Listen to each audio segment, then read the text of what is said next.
তোমরা কি কখনোই কর্মসা মাখা খাইছো? আর কর্মসা ফলকে তোমরা চেনো বলো তো?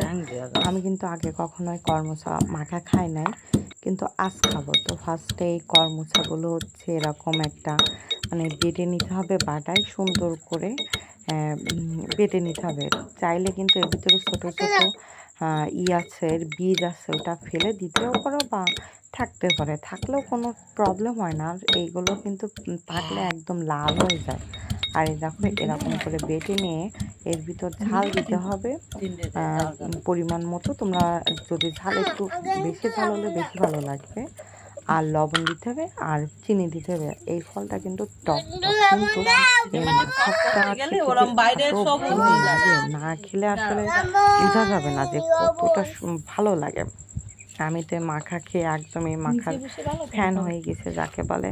খুব খুব খুব টেস্টি। আমি এখন